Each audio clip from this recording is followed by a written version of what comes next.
Hi, everybody. Welcome to this week's HoUSed Campaign National Call. I am Sarah Sadian, the Vice President of Public Policy at the National Low-Income Housing Coalition. We're going to give it a minute or two for folks to join on the line, and then we'll get started. So just hang tight for a minute. Thanks.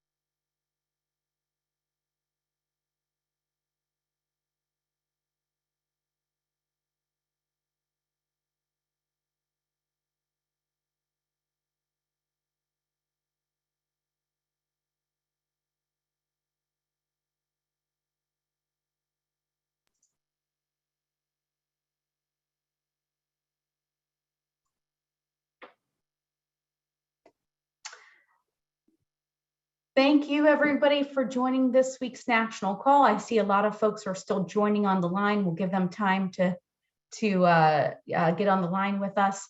I'm Sarah Sadian. I am Vice President of Public Policy with the National Low-Income Housing Coalition. Thanks for joining. We have a really great call for all of you this week. We're going to be joined by Representative Richie Torres from New York, who has been leading a lot of the efforts in Congress to protect the housing investments in the Build Back Better Act. So we'll hear from him about what actions we all should be taking to protect those resources. We also have Natalie Maxwell on the call, a senior attorney with the National Housing Law Project, who's going to share some resources on source of income laws and the connection with emergency rental assistance. That's been a question that we've heard from many of you over the last couple of weeks. So I'm so glad that Natalie could join with us.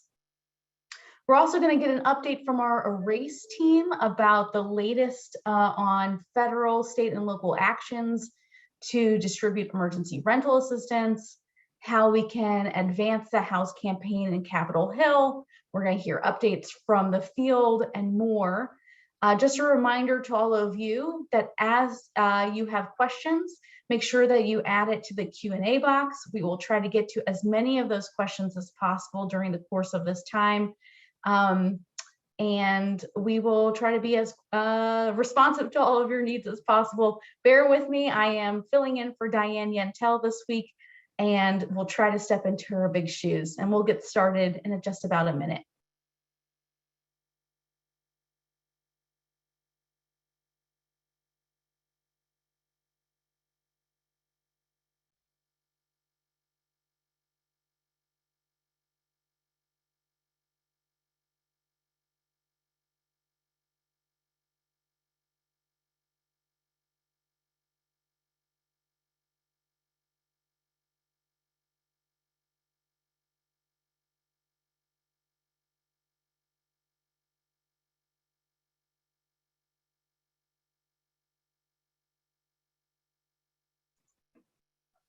Okay, let's go ahead and get started while we're waiting for Congressman Richie Torres to join us.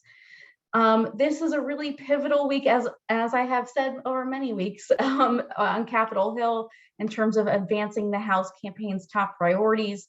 As all of you know, we've been working together to ensure that there are really robust and targeted resources in the Build Back Better Act, which currently includes $90 billion to expand rental assistance to 1 million households, $80 billion to preserve public housing for the 2.5 million residents in public housing, and $37 billion for the National Housing Trust Fund to build new homes affordable to households with the greatest needs. We're hearing that there is still a lot of work ahead of us. I'll go into more details about this in my update. But we have a lot of work ahead of us to make sure that we hold on to those resources in the bill as congressional negotiations continue. And we're seeing a lot more activity from members of Congress, including our champions who have been weighing in with congressional leaders, weighing in with the White House, joining your efforts to make sure that housing is a top priority in this bill. Before the congressman joins, I do want to give a brief introduction to the work that he has been doing since he started his term. He's a new member of Congress, but has already emerged as one of our strongest housing champions. He grew up in public housing and became New York City's youngest elected official and the first openly LGBTQ person elected to office at the city level. He's made a name for himself on housing issues when he was working in the city, and today he's been leading our congressional efforts on the House Financial Services Committee and as part of the Congressional Progressive Caucus to really ensure that we're not just getting robust housing resources in this bill, but that those resources are targeted to households with the greatest needs. As you may know, that Richie Torres has been leading our Dear Colleague letter. This is a letter that is circulated among members of Congress. It shows broad support for the housing investments I mentioned earlier. We so far have about 70 members of Congress, maybe a little bit more, who are on that letter. So thank you for all the work that you've been doing to shore up support among your members of Congress. I want to encourage all of you to really be focusing on this Dear Colleague letter as we continue over the next several weeks of negotiations. It's one of the clearest and best ways to see whether or not your members of Congress are taking the actions needed to support housing investments in this bill. And it's a really clear way for us to be showing the White House and congressional leaders how broad the support is and why, when they're making decisions about housing investments in the bill or about the investments overall and what to cut, they know that there's a really large contingent of members of Congress for whom housing is really a priority for them in this bill. We've also learned that in the coming, today is a big day for housing investments overall. Speaker Pelosi is going to be, so House Financial Services Committee Chairwoman Maxine Waters is going to be leading a press call at 4:30 today. We'll be there in attendance with her in support of housing investments. We also know that the Congressional Progressive Caucus and Indivisible, also co-hosted by the National Low Income Housing Coalition, they are also holding a press event today at 8 p.m. again to focus on the need for housing investments and other critical investments in the bill. And I see that Congressman Torres has joined with us. Are you there? I am here. Hi, thank you so much for joining with us today. We were just talking about your incredible leadership over your term in office so far, your work on the House Financial Services Committee and with the Progressive Caucus to focus on housing investments. So I just want to thank you so much for joining with us. We really appreciate that. Of course, it's an honor to be here. I wanted to get started by asking what, we've been hearing, I'm sure you've been hearing as well. Last week, there were significant threats to the housing investments that they could be deeply cut or even eliminated altogether. And many of us are focused on making sure that as many members of Congress as possible are on your Dear Colleague letter to show support for housing. I'm wondering if you could tell us what you think we can be doing more of. What can advocates do to help back up your efforts to make sure that there are really robust housing resources in the final package? Look, we have to impress upon the urgency of addressing the affordability crisis on every member of Congress. We have to ensure that rank and file members are bringing it up in their conversations with Speaker Pelosi and Majority Leader Chuck Schumer and the president. There are competing priorities, and we have to ensure that housing is front and center. I'm hoping for the best, but we should assume the worst, and we should organize and plan accordingly, because housing is a natural target for budget cutting. The notion of housing as infrastructure is revolutionary. Like, we're looking to invest in affordable housing on a scale that we've never seen before. And so we should fight our heart out to preserve that funding, because this to me is a once in a generation investment. If we fail to make the most of this moment, then this opportunity may never come back until a generation from now. Yeah, I mean, we share your passion for these investments and the sense that we could lose these really critical investments that are on the table. Maybe you could tell us a little bit about where you think things are in the negotiations. I know that you met with the White House last week as part of the Progressive Caucus. I'm wondering if you could tell us, was housing raised, and what sort of response did you get from folks in the White House about those investments? So I spoke extensively about housing. I, shared with the president the realities in a place like New York, which is representative of the country. If we have 50,000 people in the shelter system, a third of whom are children. So there are children growing up in the wealthiest city in the world who have never known life outside of shelter. Before COVID, there were 37 million Americans who paid more than a third of their income toward their rent, 17 million who paid more than half of their income toward their rent. And we know the crisis of housing insecurity has only deepened with the outbreak of COVID-19. And housing affects every aspect of our life. I said to the president, housing has the potential to make our society not only more affordable, but more resilient, more sustainable, more supportive in the services that it provides, more transit oriented. We saw firsthand the intersection, because I knew the president had gone to Queens in the aftermath of Hurricane Irma, and I think we saw firsthand the intersection of climate and the housing crisis. That as our city has become less affordable, people are living in overcrowded units. They became petri dishes for the spread of COVID-19, or people are living in illegal basement apartments, and we saw a number of people drown in those apartments, and that's a function of a society that has too few affordable housing. So I said to the president, we need an expanded housing supply, but we also need deeper housing subsidy to ensure that the housing we're creating is affordable to the lowest income families. Like, it's not an either or proposition. We need both greater housing supply and greater housing subsidy in order to reach those in greatest need.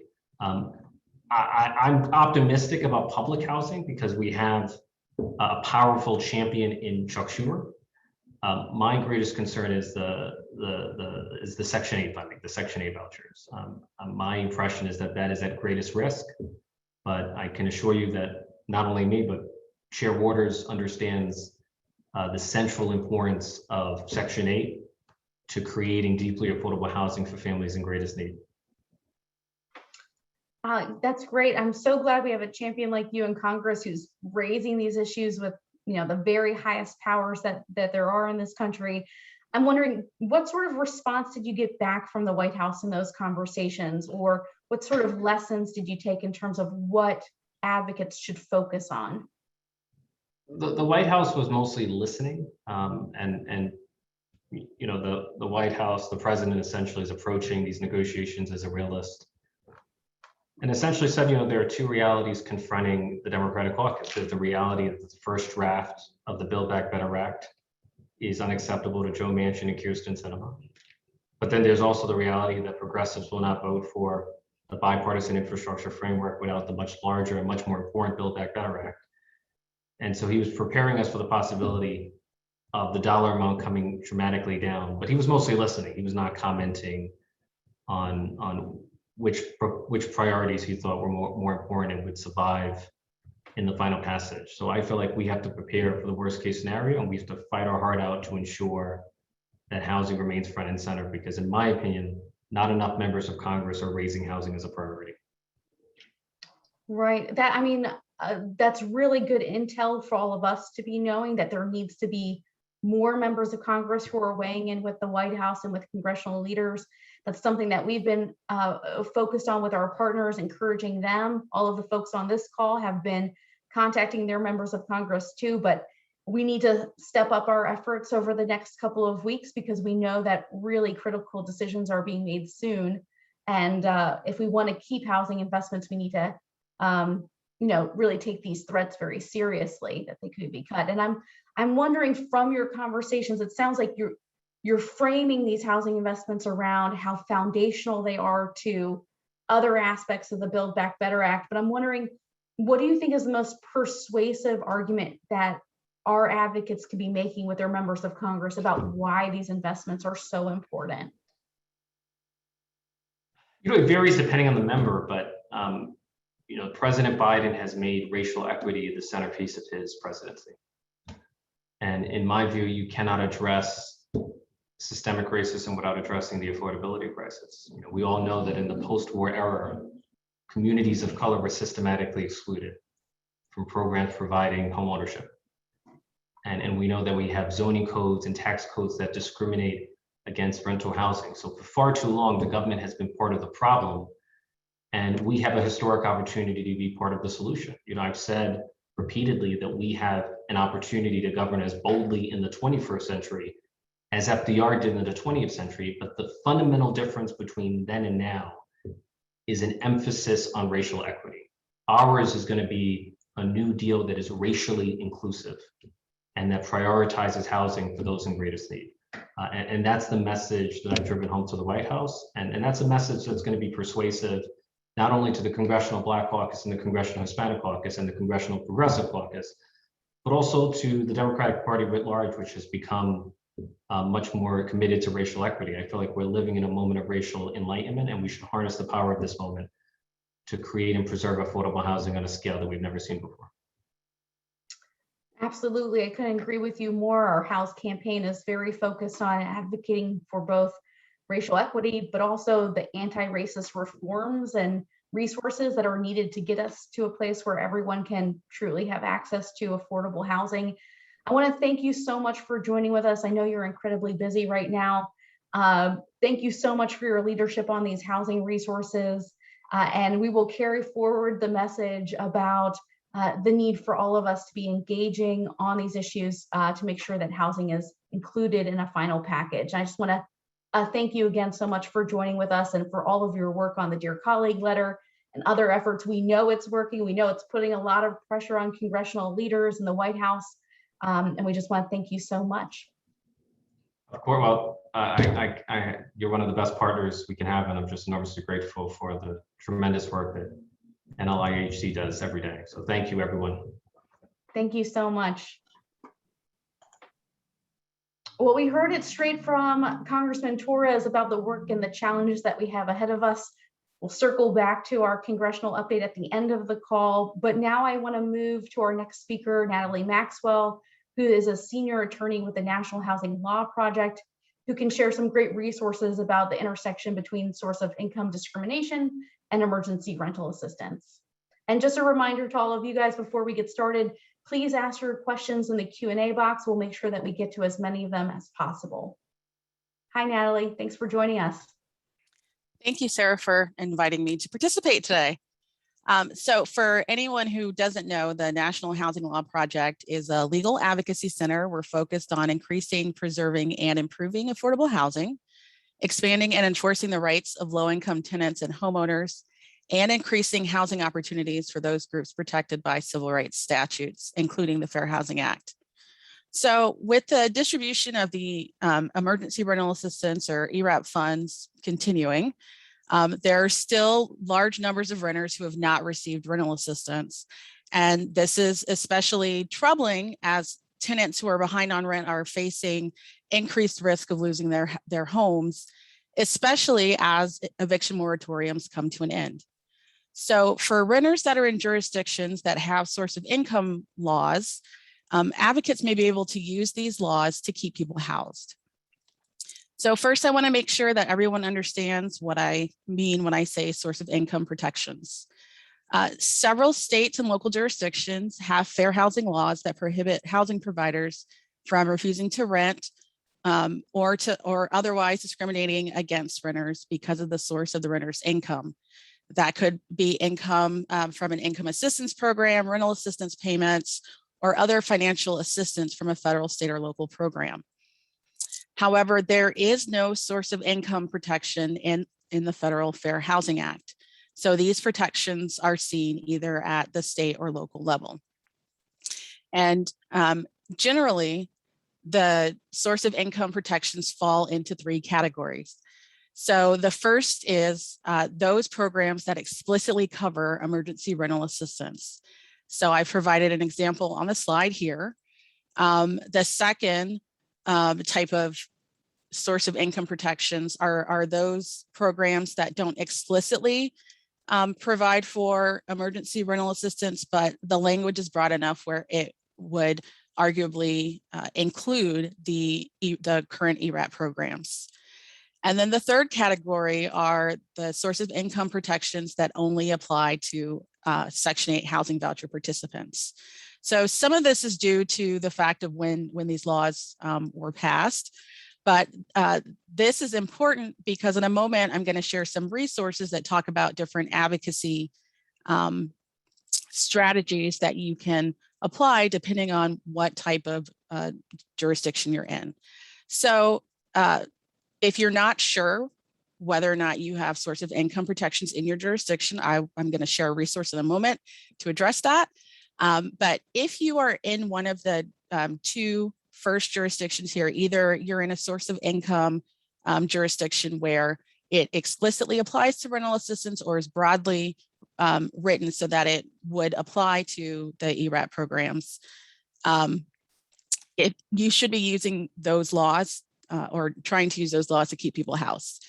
If you, on the other hand, are in a jurisdiction where your source of income law only applies to voucher holders, or you're in a jurisdiction where there are no source of income protections, you should be focused on advocating for expanding fair housing protections in your state or local jurisdiction so that it includes a definition of source of income that is broader than just vouchers.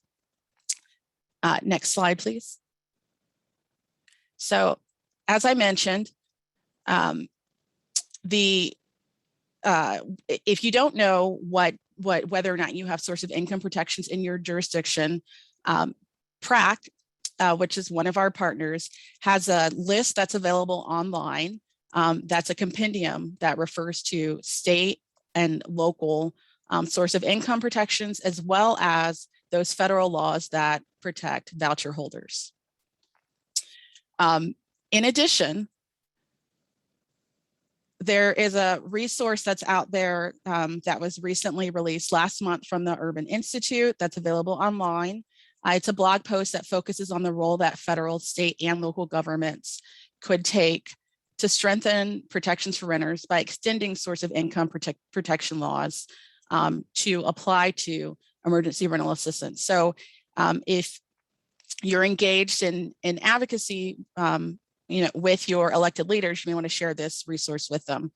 And then finally, I'm going to spend the rest of my time talking about a resource that we created with our partners at the Poverty and Race Research Action Council and National Homelessness Law Center, entitled Advocacy Tips for Using Source of Income Laws to Prevent Evictions and Increase Emergency Rental Assistance Utilization. This is also available online. So this tip sheet provides tenant advocates with real world examples of strategies for using source of income laws to ensure renters are able to access emergency rental assistance and remain housed. Next slide, please.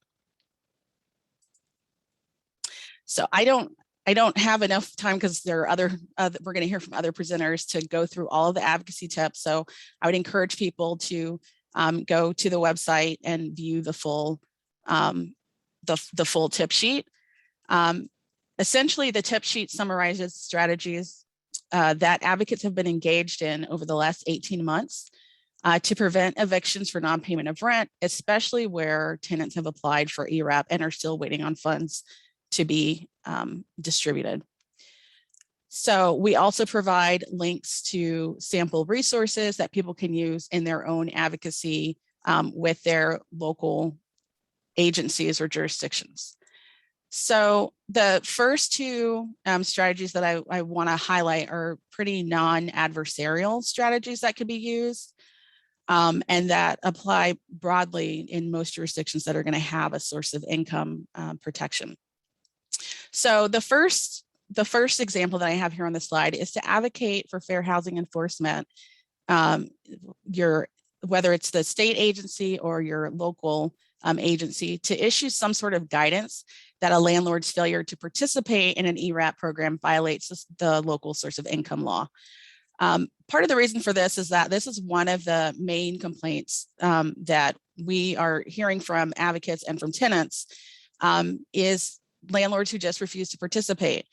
And so by having this guidance out there, it's a way to encourage landlords to participate so that this money can get out the door and provide the assistance that it's intended to provide. So in addition, for those jurisdictions where the state has a source of income law, advocates should reach out to their state attorney's office to issue guidance that a landlord's failure to participate in ERAP violates that law. So this has been done in Massachusetts, and we have a link on the tip sheet to that sample letter. Going back to the first advocacy tip, several states have issued guidance that you could share with your state or local jurisdiction to try to get similar guidance, including New Jersey, New York, California, and Massachusetts. And then finally, these sorts of income protections, are part of State and Local Fair Housing Act. And so it's important that folks remember that traditional avenues of fair housing enforcement are available to try to enforce this right. And that includes administrative complaints with state or local agencies. As I have mentioned, because this right does not exist in the Federal Fair Housing Act, these complaints really can't be filed with HUD because it's outside of their jurisdiction. In addition, for tenants who are in the midst of being evicted or facing an eviction, these source of income laws should be raised as defenses in those eviction cases. And in some cases, it may also make sense to bring an affirmative lawsuit challenging a landlord's refusal to participate in the ERAP program in state court. So as I mentioned, there's additional advocacy tips that are available online that focus more specifically on the type of jurisdiction that you're in. And if you want to go to the final slide, if I have time to answer any questions, I'm happy to do that. Otherwise, if people want to submit questions or email me directly, I'm happy to work with people if you are engaged in this kind of advocacy in your local jurisdiction. Thank you so much, Natalie. I have to say, I have loved Natalie's work for a very long time. We've worked together on disaster recovery issues many years ago. Always impressed by her work here.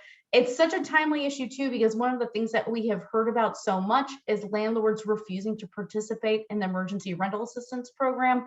I'm wondering, and this is a great resource for folks who want to help counteract that. I'm wondering, do you know, or one of the questions we got are there any states or localities that have successfully used their source of income discrimination laws in the context of ERA that you know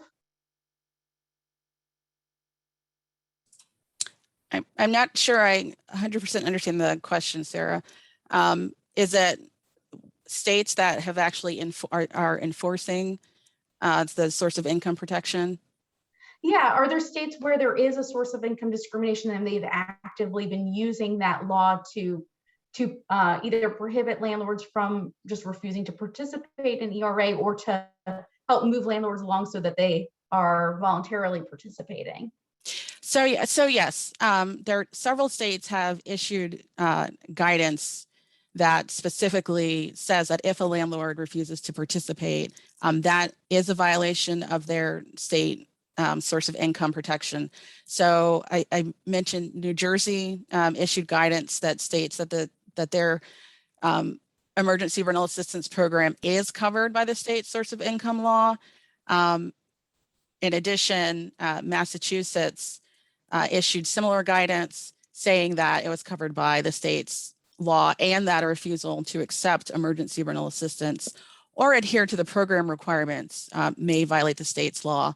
And so what that's responding to this issue where sometimes the landlords may refuse to answer certain questions or provide documentation as part of the rental assistance application. Yeah, and I'm wondering, I know that a lot of our partners in it are in places where there might not be source of income discrimination bans.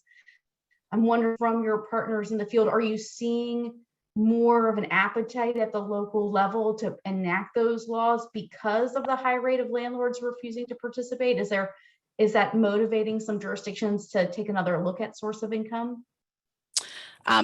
I can't say that I know if there is an immediate cause and effect, but I actually had a colleague from Florida that emailed me a couple of days ago saying that they just passed source of income protections.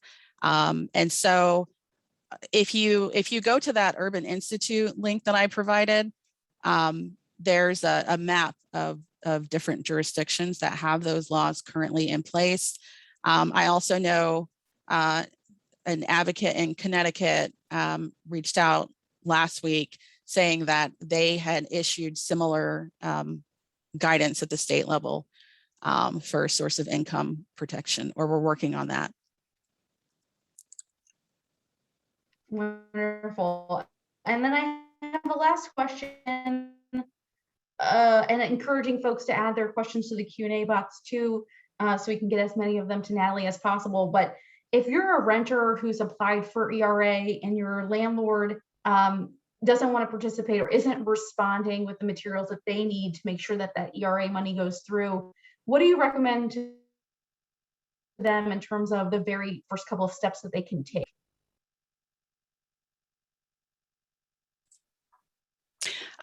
So for a tenant who's having this problem, they should reach out to the rental assistance program that they're participating in to let them know that that's a problem. They can also reach out to their local fair housing enforcement agency or FIP or a legal aid program. Those programs have recently received additional funding from HUD to enforce these types of violations because HUD is concerned with the emergency rental assistance funds also not getting out in a timely manner, and that I think folks on this call are aware of the disproportionate impact that evictions have on people of color, especially women of color with kids.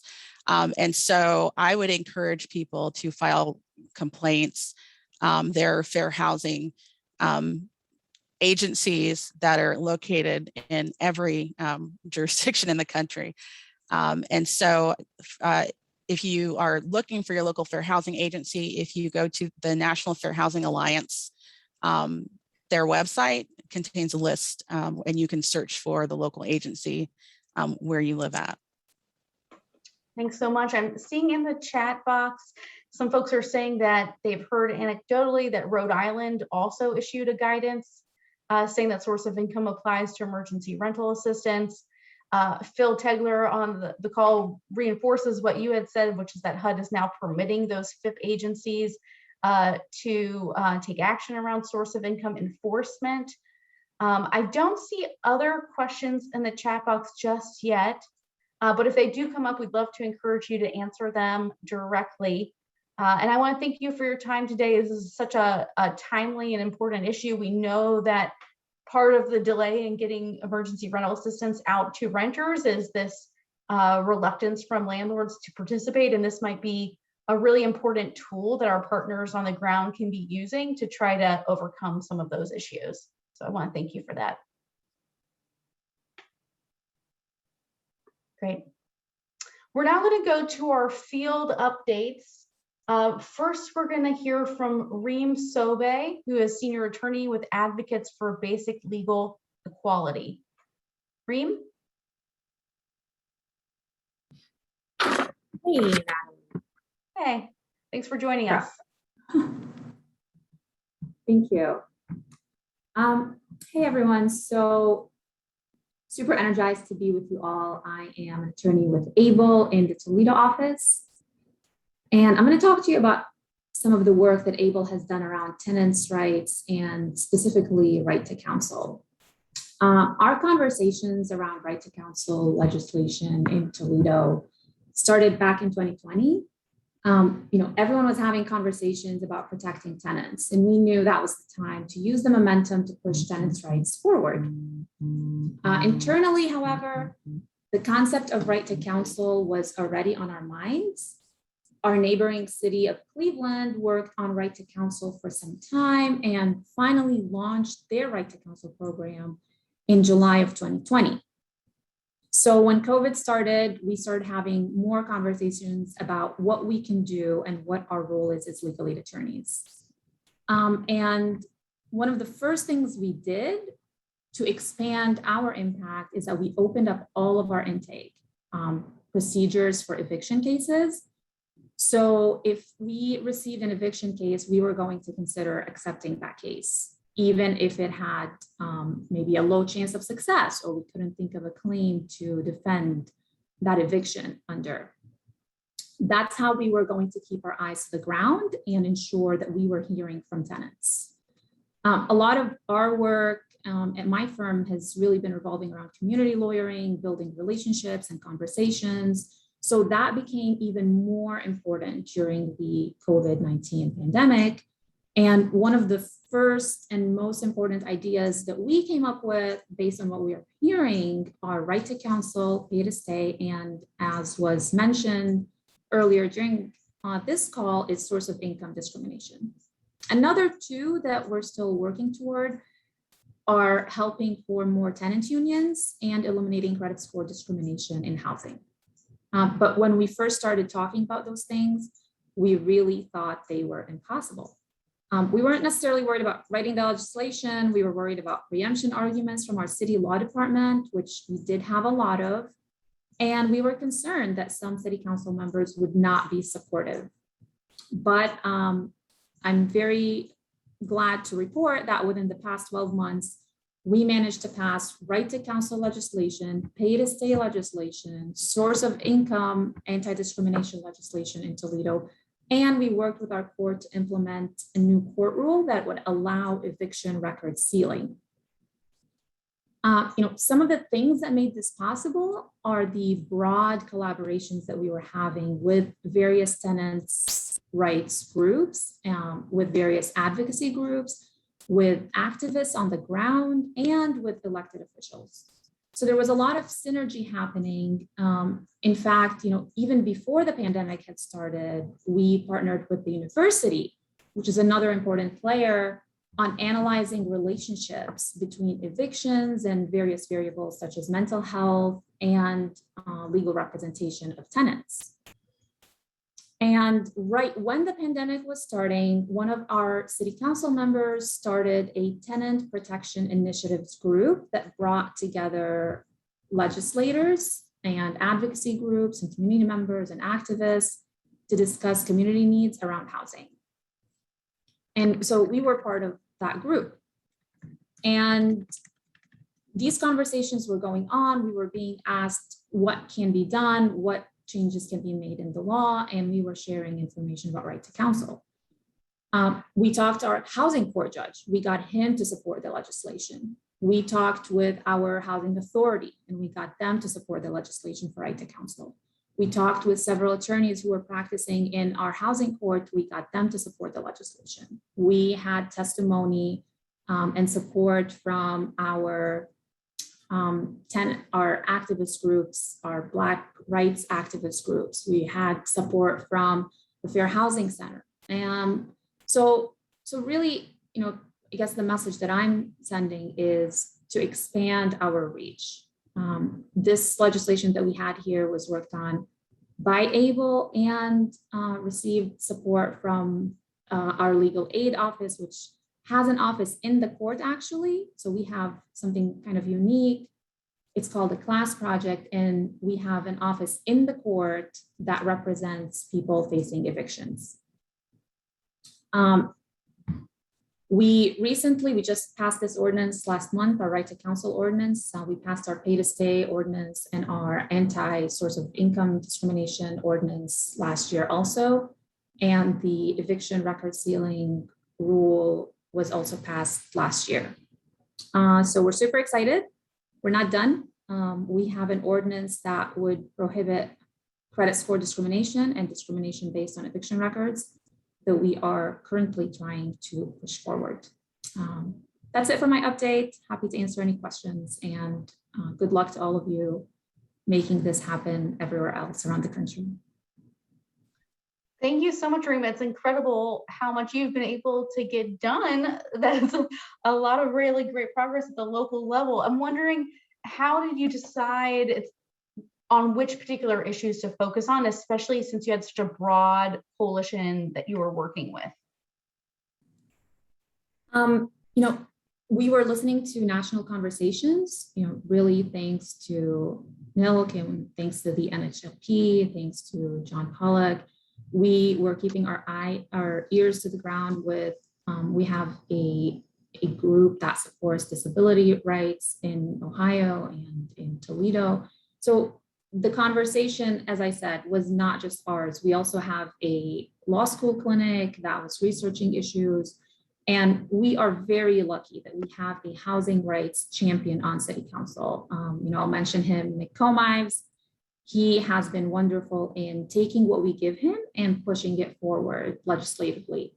So when this conversation was happening everywhere, that helped push it forward. And the media, the news was also picking up a lot of these stories. So we would start to sense when the story ran, we would start hearing from tenants and landlords telling us, you know, we care about this, do this. We really want you to focus on that.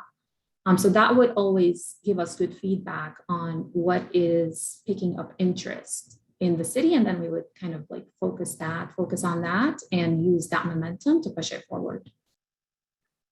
Yeah, and that's a great way of like using your media to inform your advocacy work too, because you're hearing directly from folks as a result of your media work. I'm sure that a lot of those things got pushback from some opponents, maybe from landlord groups.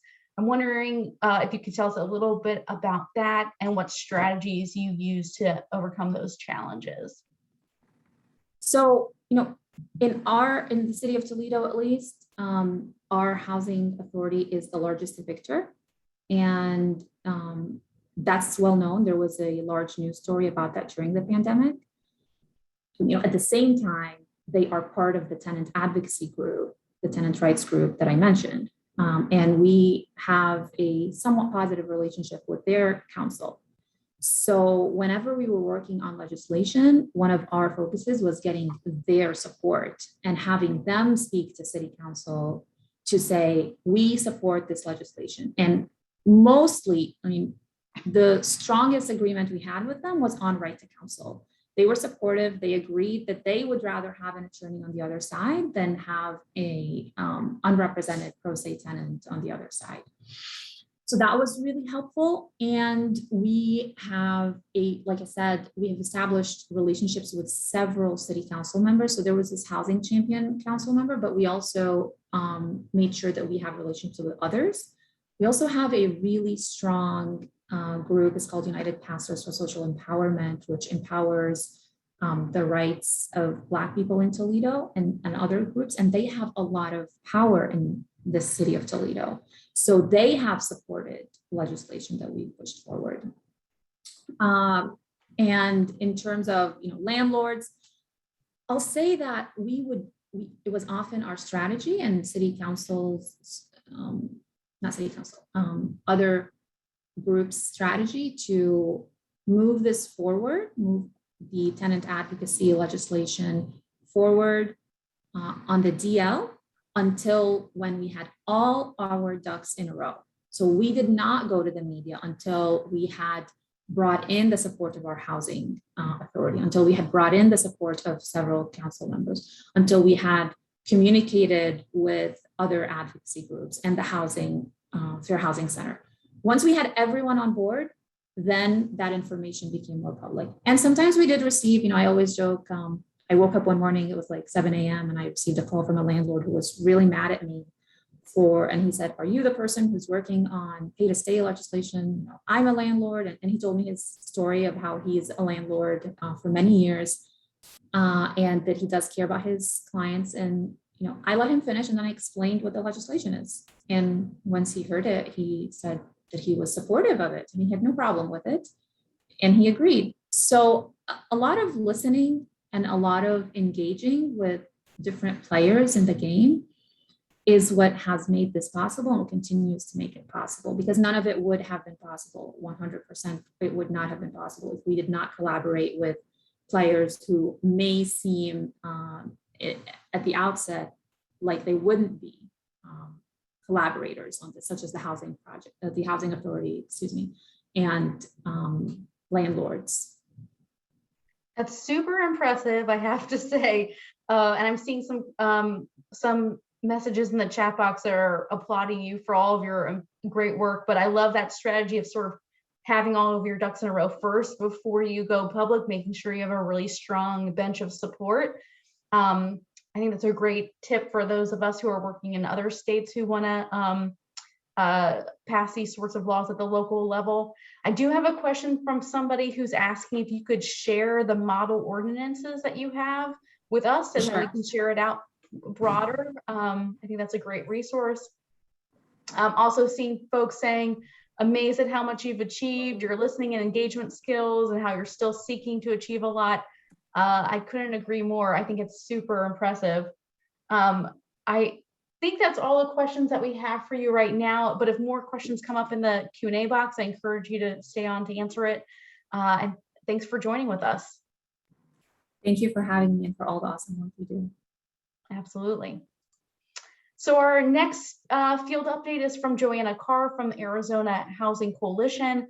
I'm sure many eyes are on Arizona right now with their Senator Sinema, and so I'm going to turn it over to Joanna for an update. Thanks, Sarah. Hi, everyone. Yes, I'm Joanna Carr, the Research and Policy Director with the Arizona Housing Coalition. And I have a report out on the Landlord Toolkit that we developed through the pandemic and are carrying forward. So in May of 2020, we developed the Landlord Toolkit, and this was adapted, it's really important to say, with permission from a toolkit that was created by the Housing Alliance of Pennsylvania. The main goal of this toolkit was to encourage healthy landlord and tenant communication to keep people housed through the pandemic. And to give context, this was prior to the CDC moratorium and the ERA funds. So we're highly concerned about the risk of high rates of eviction around that time. The toolkit has talking points, sample letters, template rental payment agreements, and Arizona-specific support resources. The talking points included items such as example text messages that could be sent to residents, which I thought was really helpful. And the toolkit outright stated that, oftentimes it's recognized that the residents are more receptible to text messages rather than letters, for example. And the language utilized is very positive and supportive. One of the main features of the toolkit is a shift in language away from landlord and tenant and more towards property owner and resident. We feel that's important because it provides some more dignified language and helps with the promotion of a healthy landlord and tenant relationship. Another focus really was the sentiment of residents and property owners during that time needing each other through the pandemic. And the toolkit really encourages healthy conversation, support, and communication, and a move away from using the eviction process as a first point of call. Moving through the pandemic, we've realized the importance of carrying this work forward. Pre-pandemic, Arizona was already experiencing really high rates of eviction, and there was an issue with renters generally not knowing their legal rights relating to eviction and not reaching out for support or resources, and just not understanding what resources exist. So we wish to continue to promote healthy renter and property owner relationships moving forward by encouraging negotiation and mediation. We've adapted the toolkit recently for our veteran work groups. This is an example of how we want to carry this work forward. So in our veteran work groups, this is specific to the Phoenix area and Maricopa County. We have a really high rate of inflow back into our system. And our housing market is just incredibly tough right now here in Arizona. It's incredibly hard to come by affordable housing in the area. So keeping people housed is becoming ever more important. So we developed the the veteran property owner toolkit to provide landlords and veteran lease up through VA programs. with this toolkit, and it uses similar language to the toolkit that we originally created, and we're working to have this operationalized through programs, and we hope that this will encourage communication, negotiation, and for property owners to work with veterans through rent payment crisis rather than moving directly to eviction. So we're kind of excited to see how that might impact our inflow numbers. But yeah, like as I say, moving forward, we really want to perhaps adapt and just push out these toolkits, and maybe even consider doing some training on communication and language. So that's my update. Does anyone have any questions? Yeah, I do have questions. I'm wondering what sort of feedback did you get from landlords and renters once you were sharing the toolkit? Did they feel like it helped move things towards a more healthy communication between them? Yeah, I mean, I'd say the reaction was mixed.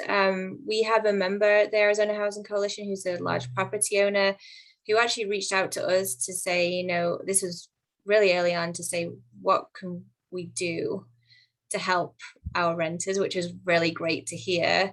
But you know, providing this toolkit, you know, the feedback was, thank you, like this is all really great information that we can use. Didn't necessarily get any feedback from renters in those situations, but what we heard from our organizational members and nonprofits is that they were using the toolkit within their programs, and found just the model generally very helpful. Great. Yeah. And I'm wondering, are you tracking, or is there some way that you're going to look to measure the impact of the toolkit? Are you going to follow up with landlords to see if they actually did pursue eviction, not as a first resort, but as a last resort? Where are you looking in terms of that? Well, I mean, eviction data generally is just very, very, you know, broken in Arizona, and we definitely need to work on that. But sort of in the smaller work group setting, that we are going to be looking at the data. Like, for example, with the work that we're doing in the veteran work group, you know, this work really was driven by the data that we have that is showing that we have an inflow problem and returns to homelessness. And so we are going to be tracking that data to see whether there's going to be a reduction in that. And obviously we'll be also speaking to the program coordinators to get their feedback on whether it's a useful tool, and see what feedback they're getting from landlords and property owners as to whether they're using this toolkit and it's helpful. Awesome. And I guess my last question is, do you guys have other plans for, or what are your plans for getting the toolkit out to more landlords and renters who might be able to use it? Do you have a strategy for deploying it? We're trying to work on that because, you know, what we find the difficulty is that, yes, you know, we can spend time creating these toolkits, but actually getting them operationalized is where the challenge really is. And so we are trying to engage with like program coordinators right now to, I guess, get their buy-in on the tool, and, you know, just talk to them about its purpose, and in terms of the greater context of, you know, reducing our inflow, and tackling evictions, and kind of building that buy-in from the program perspective, and, you know, encourage them to consider it as a tool in their programs. Great. And then my last question is probably the one that people have on their mind, which is, what is the deal with your senator, Senator Sinema? Any intel from the work that you guys have been doing engaging on the Build Back Better Act? I don't have any intel. I'm the wrong person to ask, unfortunately, because my focus is on like the local level advocacy. Joan Service, who is our executive director, she's been having to deal with all of that. And yeah, I don't know. I don't know like what's going on. I wish Joan was on, so I'm sure that she can give you more intel. So sorry, I'm not. I didn't mean to put you on the spot. I just thought we're all sort of reading the tea leaves with her. So I thought maybe you were a little closer to it, but appreciate your work so much. Thank you for joining on. We shared a link to the toolkit, and if folks have other questions for Joanna, you can put them in the Q&A box so she can answer them. But thank you so much for joining with us. Thank you so much. Thanks for having me. Absolutely. Now we're going to move to NLHC's Erase team, which is the team that's focused on ending rental arrears to stop evictions work. And I'm going to turn it over to my colleagues, Emma Foley and Sarah Gallagher. Great, thanks, Sarah. Hi, everybody. Nice to virtually see you all and learn from you all. Great presentations as always. So today I'm going to talk to you a little bit about the new Treasury guidance that's out on the reallocation. And then Emma is going to talk to you about our spending tracking and updates on where we are with that. So as folks may know, on the 4th, October 4th, you can go to the next slide, Treasury released their reallocation and guidance, which was a statutory guidance that on September 30th, 2021, Treasury had to begin reallocating access funds. And so the guidance is really the central goal of the guidance is to help more people stay in their homes and avoid eviction by speeding up the delivery of assistance to landlords and tenants that are in need of it. The guidance really is trying to do this in 3 ways, according to Treasury. 1, they're trying to make resources more available to high-performing grantees based on need. 2, they're trying to incentivize the adoption of best practices among grantees to really help streamline, improve, and speed up the process. And 3, they're trying to work to ensure funds don't go unused by programs, to make sure that if there are programs that are not speeding up, that money is then moved over to some programs that are using the funds. You can go to the next slide. So the guidance covers several aspects that I'll go over today, and feel free to ask questions or to in the chat, or we can talk about them later. So some of the key areas that it addresses that grantees that have not obligated at least 65% of their ERA1 funds, and the guidance, I should specify, just talks about ERA1 funds, not ERA2 funds. So they haven't obligated at least 65% of their ERA1 funds must submit improvement plans by November 15th. And by obligated, that is a measure that captures both spent funds as well as committed funds. The program improvement plans that programs are going to need to submit are going to have to identify how programs are going to accelerate the delivery of their assistance to tenants and landlords by implementing some of the best practices that have been described in Treasury's guidance. And those include the use of self-attestation, the use of eviction diversion partnerships, engagement with providers of culturally and linguistically relevant and appropriate languages, and use of housing stability support services. So they're really going to be looking for the use of best practices across the programs. So grantees are going to be required to submit a report on their progress and their plan within 60 days of its approval by Treasury. If grantees don't submit the adequate plan, or they fail to submit required confirmations, their 10% of their ERA funds will be deemed excess funds. So it should be noted that Treasury is going to release forms and instructions on the program improvement plans in the near future. So these are not available yet, as I'm aware of, but they will be coming soon. You can go to the next slide. So the guidance talks about expenditure ratios quite a bit. So grantees who have not obligated at least 65% of their funding with expenditure ratios below 30% as of September 30th will be determined to have excess funding, and this funding will be subject to potential recapture. And so this excess funds is really calculated as a difference between its reported expenditures and the amount needed to meet this 30% threshold. So really thinking about spending and obligating 30% of the funding by September 30th.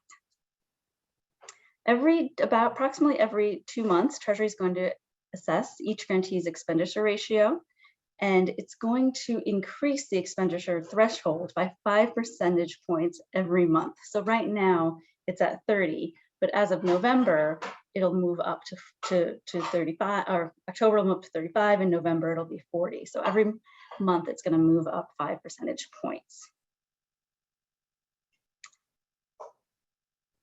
Great, you can move on to the next slide. Great, a grantee. So additional highlights there is that we've talked a lot about obligated funds, and the guidance makes clear that sub-recipient agreements where a grantee may be granting some of its allocation to a subrecipient to allocate is not a way to avoid meeting statutory obligations and deadlines. So if there is a subrecipient in place, that subrecipient, if they're allocating emergency rental assistance funds, will be held to the same standards as the primary ERA recipient. Another highlight is any funds not obligated by March 31st may be deemed access funds and subject to potential recapture. And this is really as a result of wanting to meet the statutory deadline of September 30th, 2022 of obligating all of the ERA 1 funds. You can go to the next slide. So grantee with both inadequate obligations or insignificant expenditures will have a couple of ways to mitigate either losing their funds or having funds recaptured as a result of the assessments. One, a grantee can avoid recapture if by November 15th, 2021, they're able to certify that expenditure ratio is at least 30%. So they've spent 30% of their ERA 1 funding, or that it's obligated at least 65% of its funding. So those are the two. If they've done that, then they can avoid recapture. Also, if a program submits a program improvement plan that is approved by Treasury, the Treasury Department is going to allocate a one-time 15% addition to that ratio of meeting towards that 30% ratio to help them meet it. And this will allow more time to embed some of those best practices and some of those plans in the program improvement plans to accelerate funding. So by getting submitting the program improvement plan and having it approved, you get a boost and you'll get some time to meet those goals. Go to the next slide. Treasury is going to begin accepting requests from grantees for reallocation of funds starting October 15th, 2021. Should be noted that the reallocated funds will only be available to grantees that have obligated at least 65% of their initial ERA 1 allocation. And those forms are also going to come out shortly. Next slide.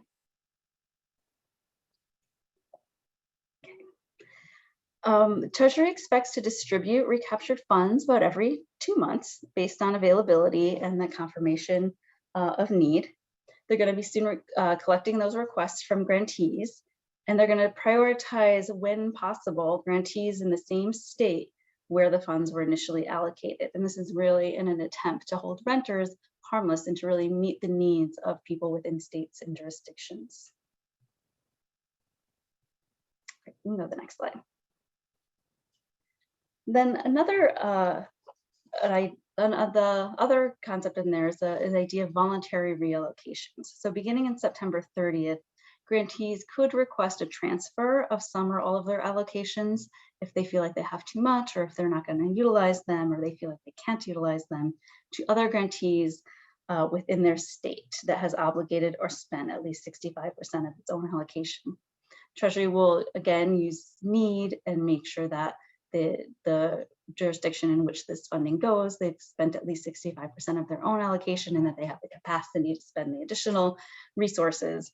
But there will be a process for jurisdictions to voluntarily reallocate funding. Okay, next slide. Treasury also clarified in the guidance some of its language around administrative expenses and how that will be calculated within the reallocation process. So it made clear that grantees may spend up to 10% of the initial ERA 1 allocation for administrative expenses if they've obligated at least 30% of their allocation for eligible financial assistance and housing stability services by September 30th, 2022. And I just want to highlight that is September 30th, 2022, which is, about a year out from now. If by September 30th, 2022, a grantee obligates less than 30% of the initial allocation for financial assistance and/or housing stability services, the grantee will be allowed to spend up to 10% of the new allocation on administrative expenses. So whatever has been, that new allocation is equal to the original allocation minus anything that's been recaptured or reallocated. So still keeping that 10% threshold just on the new allocation if that does happen. And again, that is September 30th, 2022, not September 30th, 2021. So before we go, we wanted to make sure there were a lot of dates in this new Treasury guidance. And so we thought it might be helpful to lay them out in sort of a timeline here so we can all kind of keep them straight and realize what is due and what will happen at certain points. So on September 30th is when the new reallocation process began for ERA 1 funds. On October 15th is the date that grantees can begin to request additional funds if they've met that 65% threshold. On November 15th, your obligated fund certifications and program improvement plans will be due, and then they will be approved, and then 60 days out from there, a report will be due. On March 31st, 2022, any unobligated funds could be considered excess funds. And then on April 2022, Treasury may begin recapturing funds from Indian tribes, tribally designated housing entities, and US territories. That guidance is still in the process and that has not been released yet, so that's forthcoming. And then September 30th, 2022, all ERA 1 funds must be obligated from the initial allocation. So just keep those dates in mind as you're moving forward, and there might be a few more in there that if folks want to highlight or think about, we can put those in the chat. So next slide. Some resources that we're going to make available. The reallocation guidance itself is here. We've the Treasury summary of the reallocation guidance, and then we've created a fact sheet to help synthesize some of this work and to make it have a hands-on document. It can be found in the link below, and we'll throw all those links in the chat for you so you'll have them. So please reach out to myself or Elena on our team, who did a great job of synthesizing all of this for us and providing the summary, and we will share more information as we have it. So now I will hand it over to Emma, who will help us think through where exactly we are with spending as we think about reallocation. So Emma, I'll hand it off to you. Thanks, Sarah. So given this context from Sarah, I'm just going to provide an overview of how this guidance applies to kind of the current state of spending by grantee. And as a disclaimer, this is meant to provide kind of a broad scope of the number and percent of grantees that might potentially be at risk of reallocation. This uses the most current data that we have available, which is current as of August 31st. But it doesn't represent the final numbers of grantees that would be affected because spending data from September has not yet been released. So with that said, by the end of August, 42% of all ERA grantees had not yet reached the 30% expenditure ratio threshold that Sarah referenced. These grantees could be at risk of fund recapture in later months if they don't quickly increase their spending. As you can see in the graphs, a much higher proportion of state grantees are at risk of reallocation compared to local grantees, with 73% of state grantees not reaching that 30% expenditure ratio threshold by the end of August, and 37% of local grantees not reaching that threshold by the end of August. Next slide. And as of the end of August, 37 state grantees hadn't reached the 30% expenditure ratio.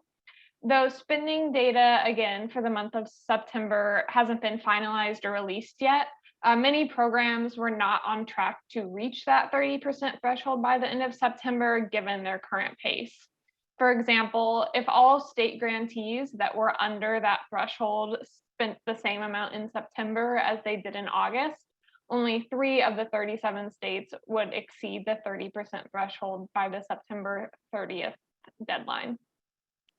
Larger states with high need and low distribution rates are particularly concerning. These include states like Arizona, Georgia, Florida, and Ohio, which by the end of August had expenditure ratios of 4%, 7%, 10%, and 12% respectively. Next slide. 37 percent of local grantees, a total of 130, also remain below the threshold at the end of August. Several large city and counties have still spent very little, including places like Baltimore and King County, which have both spent 0%.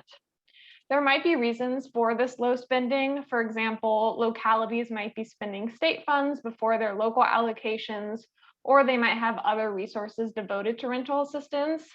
Nonetheless, these places are still at risk of reallocation if they don't increase the spending rate of their direct Treasury allocations. Another example is New Jersey, where New Jersey's state program has been able to distribute funds faster than any other state. Yet all but one of New Jersey's 14 local programs fell short of the 30% threshold as of August 31st. We'll continue to track this information, especially as expenditure data for September is likely to be released in the next couple of weeks. And as a general update, NLIHC is now tracking $10.3 billion that has been paid or approved to households. This represents 41% of the initial $25 billion ERA1 allocation. And as always, you can view our regularly updated ERA spending data, as well as implementation data on ERA programs on our ERA dashboard linked here at nlihc.org/ERA-dashboard. Next slide. And then finally, we provide more detailed spending data for state programs as well as for programs with publicly available dashboards at bit.ly/ERA-spending. And please feel free to reach out to us with any questions or with any updated data at research@nlihc.org. And I will pause there and hand it back to Sarah S. for questions. Great, thanks so much for both of you guys being on.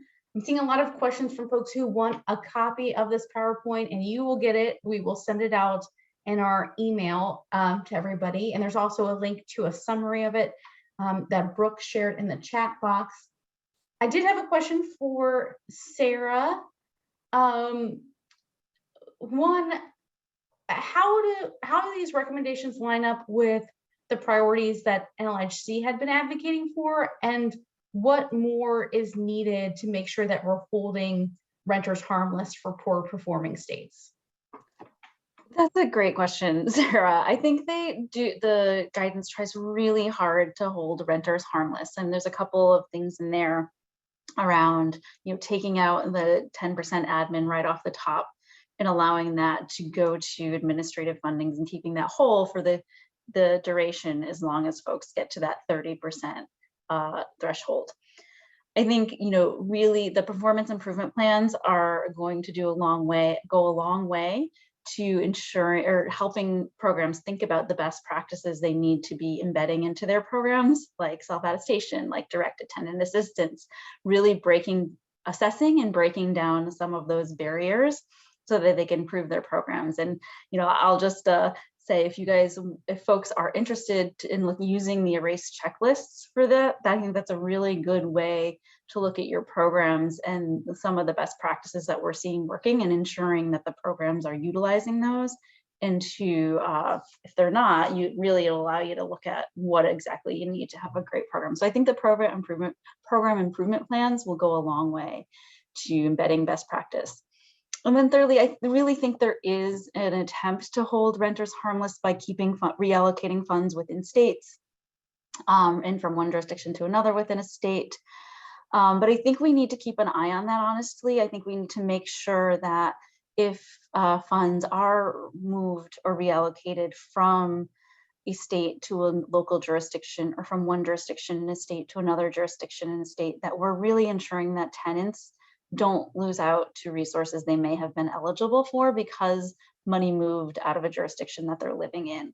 I think that the guidance tries really hard to avoid that, but it is something that I think we're not sure how it's going to play out. And I'd love for folks on this call to keep an eye on that and let us know if they're seeing anything or any households or landlords losing out because there's no longer ERA funds in their jurisdiction.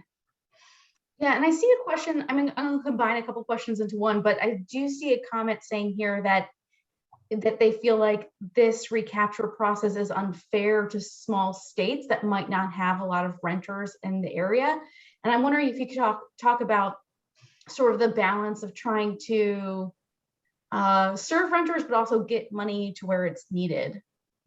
Yeah, I think that's something we've been a challenge to all of ERA since its launch, is sort of this sort of small state need versus large state need. And I think, you know, one of the things that's not in the guidance is sort of like local need based on need data. It really is all based on formulas within the ERA program. So I think when you're doing program improvement plans, using local data to talk about that need and how you're going to meet it is going to be really important. But if there's a need and you're not spending, right, that's one thing. But if that, you'll really have to talk about why there's a need and why you're not spending versus a place that has high need and has spent almost all of their funds. So I think it does try to balance that need versus spending, but it is something that we've got to keep our eye on. Absolutely. And I think we've also talked about on this call about how the initial allocation from Congress was too heavily weighted in favor of small states above and beyond their actual needs. And so recapture can help alleviate some of that initial failure from Congress. I did want to ask Emma a question too. So, you know, folks are mentioning what Sarah has mentioned before about the need for self-attestation. But you pointed out 4 states, Arizona, Georgia, Florida, and Ohio, as being, you know, particularly of concern because they're big states that probably should have higher spending rates, but they don't. What is going on in those states? And, you know, what are the things that our coalition is recommending that they do? Yeah, good question. It's a variety of things. I think, you know, in some places like Arizona, it does have to do with kind of that unbalanced allocation that you were speaking of, where Arizona has a number of big cities and counties that are spending down really quickly, and the state program is serving renters in areas that didn't receive that funding, and so they're spending down more slowly. So one solution in those kinds of cases is, as you all alluded to, you know, reallocating funds to grantees who are really successfully spending down those funds and have high amounts of need. In other places, though, you know, things that we've been advocating for months, things like directed tenant assistance, self-attestation, simple applications, transparency around, you know, how and where to apply to the program are still not being implemented. And so I think, you know, in those states, that's definitely something to look at. I think something that those states might have in common is kind of a lack of a simple, streamlined application. And so, you know, programs should really continue to improve and update and course correct to try to get that funding out faster. Great. And then one more, since I have you here, but, you know, in the context of the slow spending, do you think the timeline that Sarah presented, the timeline for reallocation, is reasonable? Or, you know, I think you're sort of balancing the need to, like, how do we put pressure on programs to get the money out more quickly, but also, is that a reasonable time frame to do it in? And I'm wondering if you have thoughts on that. Yeah, I think, you know, there have been several states that have been very, very slow and all of a sudden have a huge uptick, largely due to the course corrections that they've made. So examples of this are Texas, New York, Oregon has recently seen a really large uptick in funding distribution. So, you know, I do think with making these corrections and sometimes maybe a kind of a larger change within the system, places can pretty quickly get the funding out faster. Okay, great. Thanks so much to both you and Sarah for joining. If folks have other questions, put them in the Q&A box, and hopefully they can answer your questions there. We're gonna move to the last segment of our call, which is the Capitol Hill update. And I have a lot of really good, important information to share with all of you guys. But first, I wanted to thank you so much for all of the work you did last week to quickly respond when we were hearing reports that affordable housing investments in the Build Back Better Act were at significant risk of being cut or even eliminated altogether. because of your quick action, because of your advocacy, we know that many members of Congress did in fact weigh in with the White House and with their House and Senate leadership. And the message is getting through, but we have a lot more work to make sure that we are protecting these resources as the bill moves forward. In many ways, last week's news, I think, lit a fire under many advocates and also our congressional champions. I mentioned earlier on the call that House Financial Services Committee Chairwoman Maxine Waters sent a letter to congressional leaders signed by every Democrat on the committee, including very moderate and conservative members. That was great to see. She's holding a press conference today at 4:30 to bring attention to the need for housing resources. And the Progressive Caucus is holding an event today at 8 o'clock. The National Housing Coalition is co-hosting or co-branding that event along with Indivisible and many other organizations, again, to focus on the need for housing and other investments in the bill. And I don't think they would have taken those actions if it weren't for many of you sounding the alarms when we were hearing that housing was in a lot of risk. So thank you for that. In terms of the overall package, there's still a lot of unanswered questions. There's this, I think, widespread recognition that Democrats have to pass something because they want to help get Biden reelected next time. They have these midterms coming up. I think they recognize the political moment that they're in, but there's not a lot of agreement about what exactly should be included. And there's sort of this division between Pelosi and the moderates who want to see the bill just focus on a handful of items to fund them really well, but to take out most of the bill and focus just on those core pieces. Progressives, and earlier today, President Biden said he would rather see programs be cut sort of across the board for a shorter duration, but to keep all of those different elements in. And we're going to have to see exactly what that means for housing. Either way, though, I think it means that housing investments are at an enormous risk, and we have to keep up our plans as we're going ahead.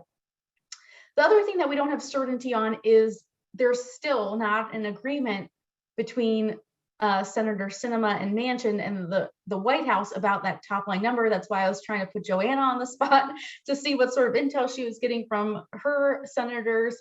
But we know, even though there isn't a top line agreement made yet, there's only so many ways that you can go from $3.5 trillion to $2 trillion, and that means a lot of cuts. And the more cuts there are, the more housing investments are at risk. So a lot of things to be very concerned about. In terms of timing, they are still saying that they want to pass this bill by the end of the month. If that's the case, they really have to make important decisions about what is funded and what is in, what is out in the next few days, or at the very latest next Monday or so, because they have to start putting pen to paper, writing the legislative text, getting estimates of how much it would cost, working it through the legislative process. So I think we're going to get some more key information this week about where exactly our investments stand, which means that we have a lot of work to do right now. I wanted to mention a couple of things about how you can take action, because I've heard a lot of feedback from folks on our policy working group call, which is usually Tuesday afternoons, and from other folks who are sort of thinking about where can they have the most impact. And there's a ton of media coverage right now about Senator Sinema and Senator Manchin and where they are on the overall bill. And sometimes I think that leaves the impression that if you're not living in Arizona or West Virginia, that there isn't really anything for you to do, or that you have to think about, like, you in some state might be thinking about how you influence those two states. But that's not, I think that media coverage is sort of obscuring the fact that advocates in every state have a really important role to play here. We know that Senator Manchin and Sinema aren't necessarily making decisions about housing investments in the bill. Their focus is on the top line numbers, on certain tax provisions, other sorts of things. It's really coming down to the White House and congressional leaders that are making the decisions about housing investments.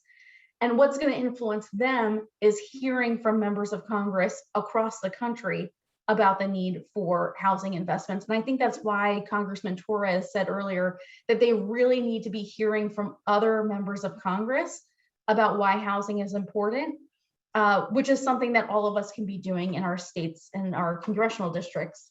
So what I'd love to encourage folks to be doing this week is a couple of things. First and foremost, most importantly, is getting as many members of Congress onto the Dear Colleague letter from Representative Torres. We'll share a link to it in the chat box. So far, about 70 members of Congress or so have signed on. I'm going to share a link to that also in the chat box so you can see who is on. Signers so far. It's hard to do both at the same time. So you can see which members of Congress have signed on, which one haven't, who do you need to focus on. This is sort of the best way that we have to show Speaker Pelosi and Senate Leader Schumer that there's really broad support for housing investments. So it's important to focus there. The second piece is for us to be doing more, is to just ask our members of Congress directly to weigh in with congressional leaders and to weigh in with the White House. Again, because congressional leaders in the White House are the ones making the decisions in the room about whether housing stays in or not, or how much is given to housing, you can ask your member of Congress to just weigh in with those offices directly. And then the last thing we want to focus on is building more support for the national campaign letter. We have more than 1,600 organizations on so far. But again, this is a way that we can show members of Congress that they need to be focused on housing investments in this bill. And so if you haven't already signed on, please do. If you haven't shared it with your networks or it's been a while, now's the time to be circulating it so that when we go into congressional offices, we can show them that there's a groundswell of folks at the local level who support these priorities. So with that, we are going to end today's call on time, maybe even a little bit early. That's amazing, folks. And I want to just encourage you guys to keep up your advocacy over the next week, and we'll talk to you next Monday. Thanks, everybody.